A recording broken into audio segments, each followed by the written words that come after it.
Let me say, obviously, we can't talk about the classified information, but in general, I applaud the Trump administration taking seriously the threat that drugs coming into our country has posed for years and years. I mean, we've lost millions of Americans to the scourge of drugs that come into our country from a number of sources.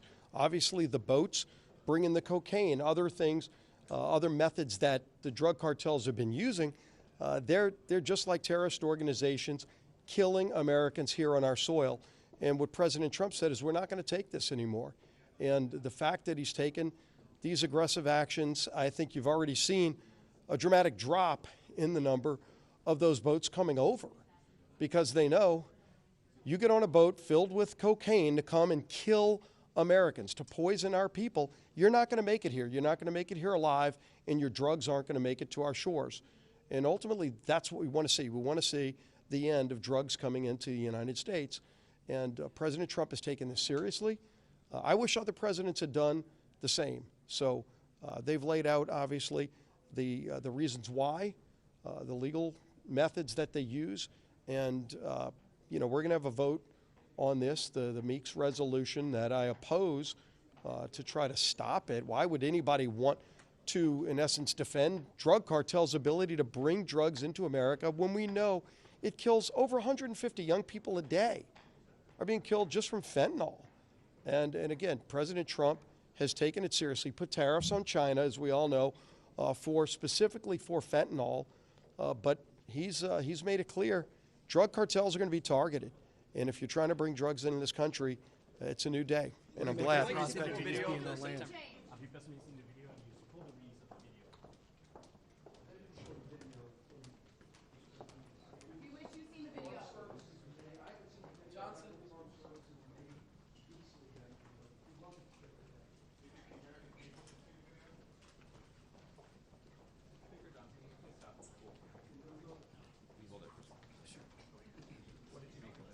Yeah, so we just received a briefing from the Secretary of War and the Secretary of State and our top military officials on the strikes against the narco-terrorists off the coast of Venezuela.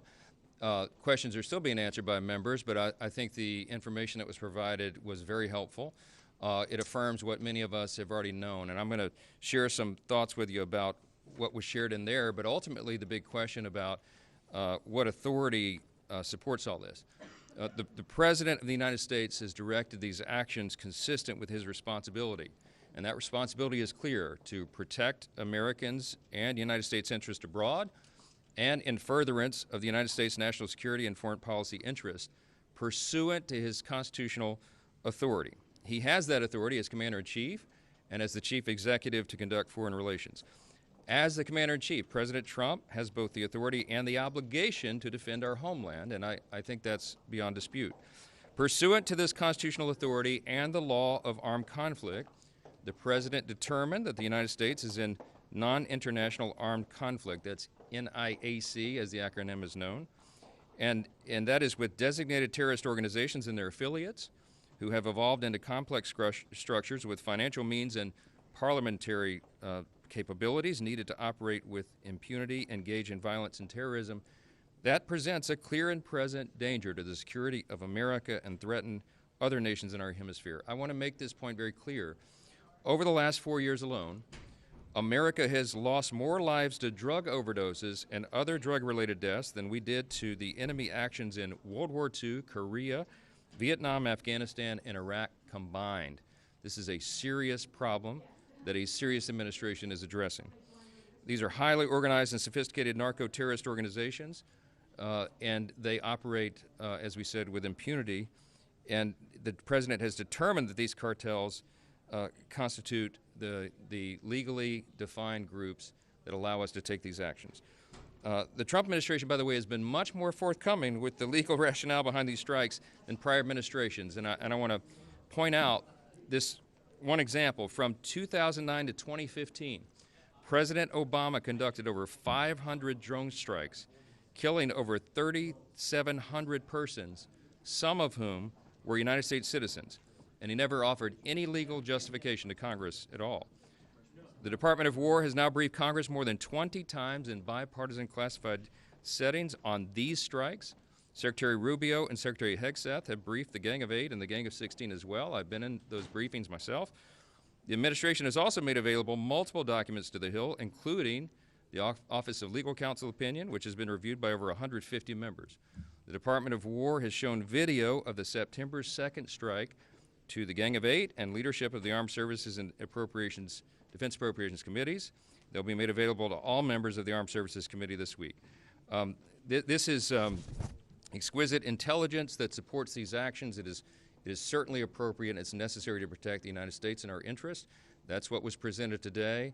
Different members have different questions. I hope and assume that all those are being answered. Thank you all for being here.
Yeah, well, what we heard today is exactly the type of operation that requires congressional authorization. The language that they're using, the terminology is wartime counterterrorism terminology. I spent 3 combat tours in Iraq and Afghanistan.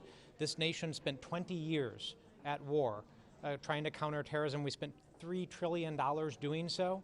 This is precisely the role of the United States Congress, to have the debate, to talk about the funding, and then make a decision about whether an operation like this is in the interest of the American people, and whether military is the right way to approach it.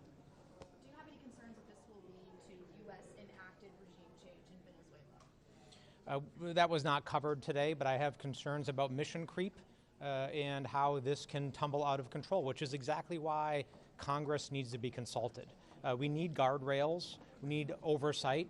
This is the first briefing that we have had to the United States Congress in the months since an armed engagement has occurred. It's wrong and it has to change. Could you support a war powers resolution that was narrowly tailored to address the narcotics movement in this area?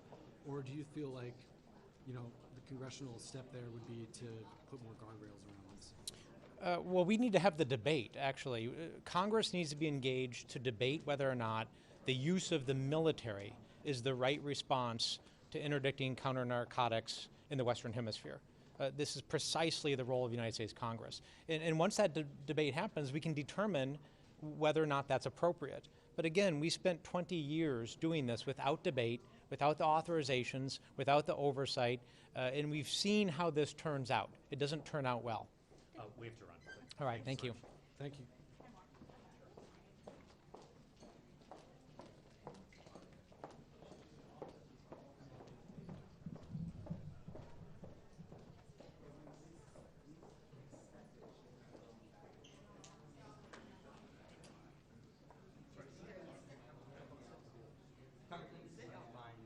The justification behind the strikes for you, and was it satisfactory?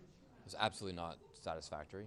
There are a lot of legal questions, and that's why it's so important that this opinion get declassified. The only reason it's declassified is because some of the findings that support the fact that this is a threat to the United States. But they're clearly keeping it classified because they don't want to share this rationale. Are you worried that we could be creeping into a regime change with Venezuela, potential war over there? Absolutely.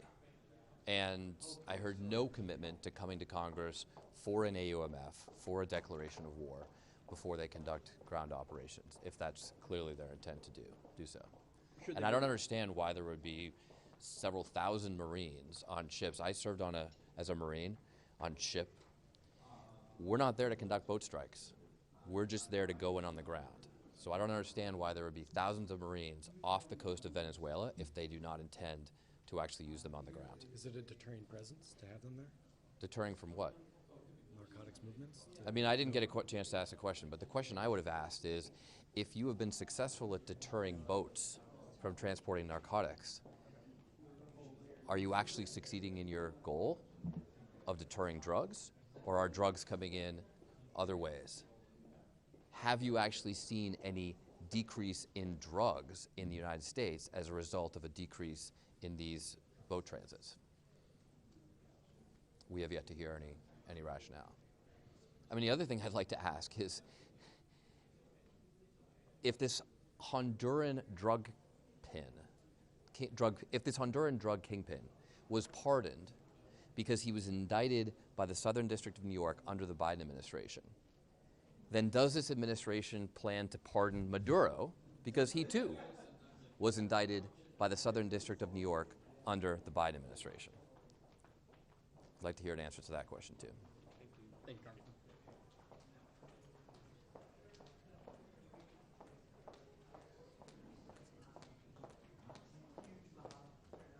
Tim.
push this back a little bit.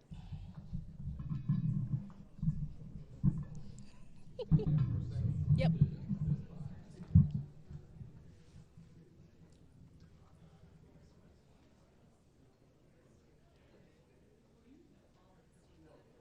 You're welcome. All right, guys, and I'm going to have you all. This is going to be our line. Over the line. Thank you. Do you have imaginary lines you're drawing here? It's not imaginary, it's literally. Arbitrary lines, how about that?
Brad Sherman, California. No one in the administration is able to justify the pardon of Juan Hernandez, responsible for 400 tons of cocaine coming into our country, convicted in a court of law, sentenced to 45 years in prison, and now walking the streets of America. This is an administration who murders the mules and liberates the kingpins. Any questions?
they went.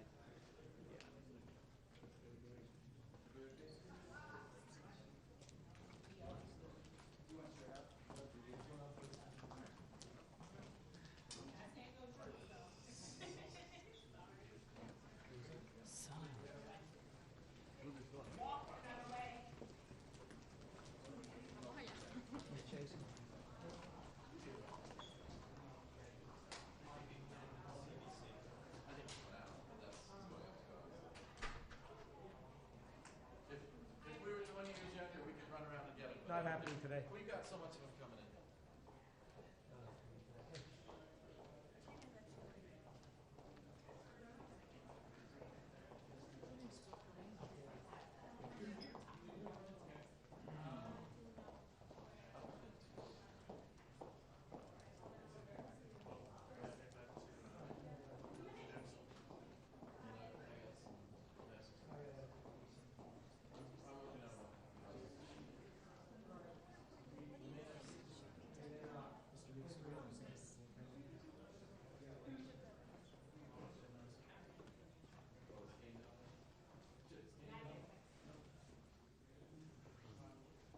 What are your thoughts about this briefing? Do you feel like you're getting adequate explanation, justification for these strikes, and where does it go from here?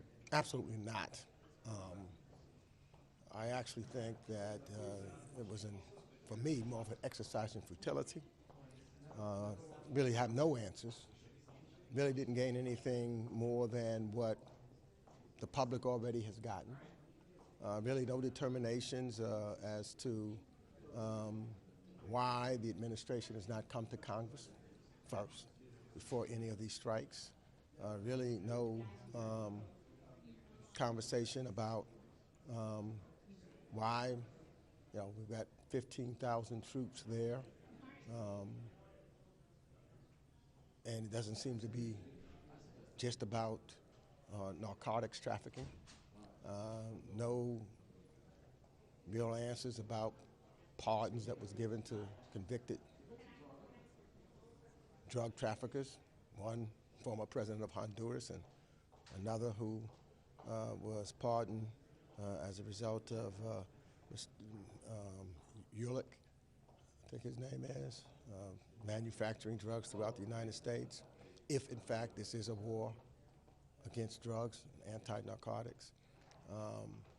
I think that no real rational decision or real answers about whether or not what we're about to enter into is a war in Venezuela, and thereby coming to Congress, this war powers issue, which is why I have a bill coming up hopefully this week on the floor talking about war powers and talking about the strikes that have taken place in the Pacific and the Caribbean, as well as another one talking about before the president goes into Venezuela, if that's what he wants to do. And we all heard what Susie Wiles said today, that what this is really about, that he's going to continue, the president's going to continue this until such time there's a regime change with Venezuela.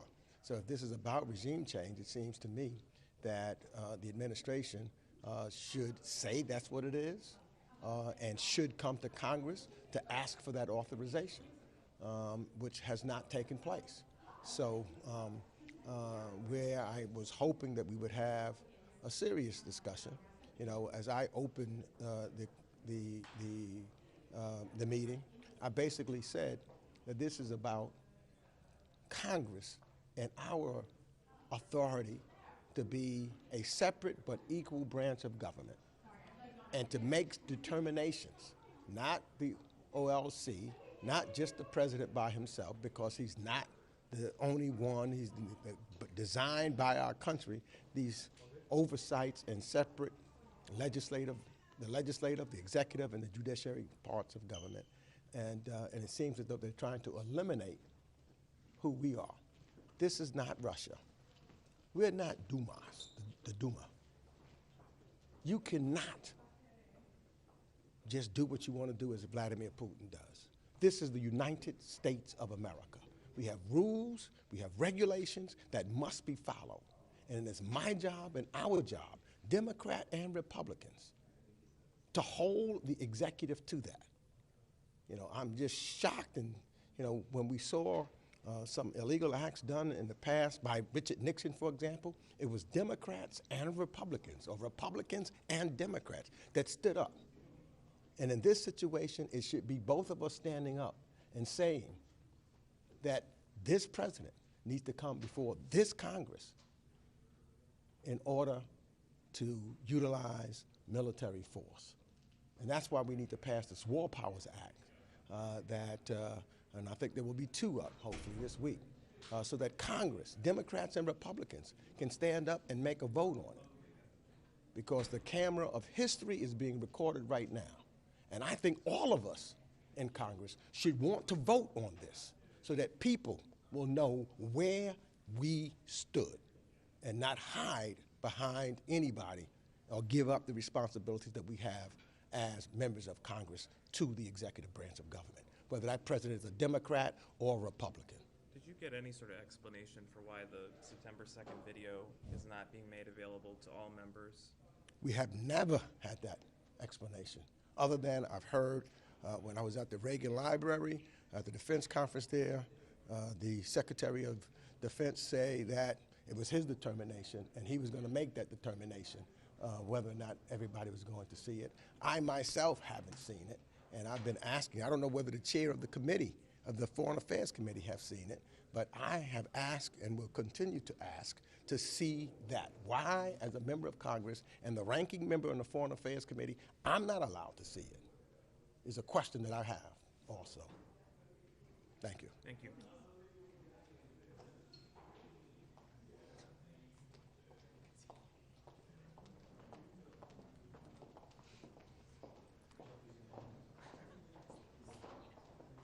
I assumed he was waiting to speak, but maybe he just wanted to hear what me was saying.